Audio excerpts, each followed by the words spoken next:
మనకు బాధ కలిగినప్పుడు మన మనస్సు ఎంతో సున్నితంగా ఉంటుంది. ఆ సమయంలో మనం దేవుడికి మరింత దగ్గరయ్యే అవకాశం కూడా ఉంటుంది. ఆ బాధను నువ్వు ఎలా స్వీకరిస్తావు అన్నదే నీ జీవితాన్ని మారుస్తుంది. నీకు ఏదైనా బాధ కలిగితే అది నిన్ను కుంగదీయటానికి రాలేదు, నీ ఆత్మను శుద్ధి చేయటానికి వచ్చింది. బాధ కలగడం అంటే దేవుడు నీ ఆత్మను సరిచేయటానికి సిద్ధం చేస్తున్నాడని అర్థం.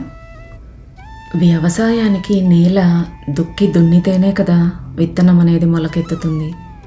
అలాగే నీ మనసు అనే నేల మెత్తబడాలంటే కష్టాలు అనే నాగలితో దున్నబడక తప్పదు.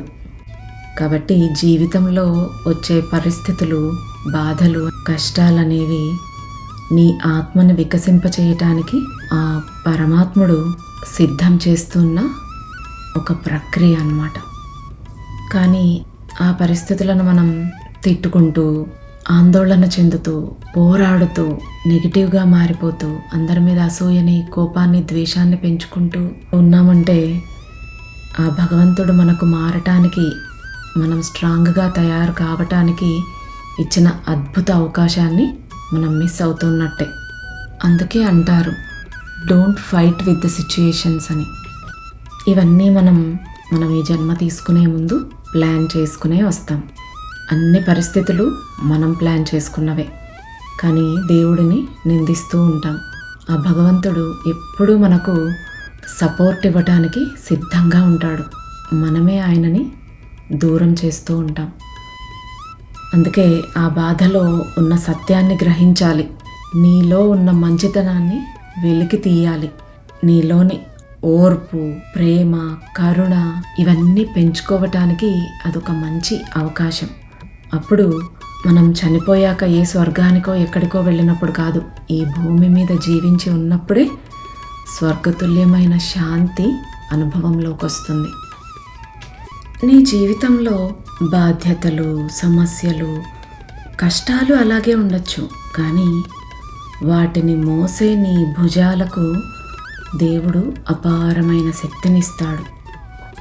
బయట ఎన్ని దెబ్బలు తగిలినా, లోకం నిన్ను ఎంతగా వేధించినా, దైవ ప్రేమ అనే లేపనం నీకు తగిలితే అది నీ మనసుకు పూతలాగా ఉంటుంది.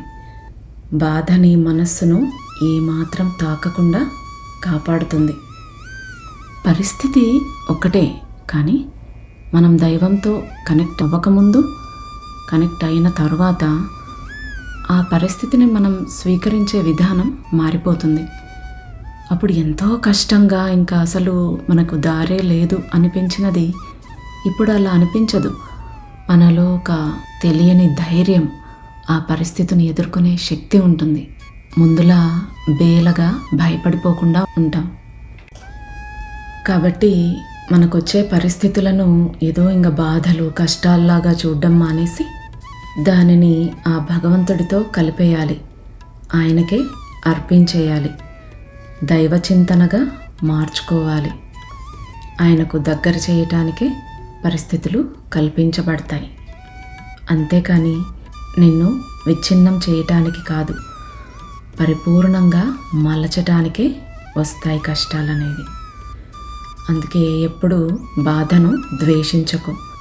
అది దైవంతో నీకున్న అనుబంధాన్ని పెంచుతుంది. దైవానికి దగ్గరయ్యేలా చేసే అవకాశం అది. ఆ బాధ నిన్ను నాశనం చేయటానికి రాలేదు, నిన్ను సరిచేయటానికే వచ్చింది.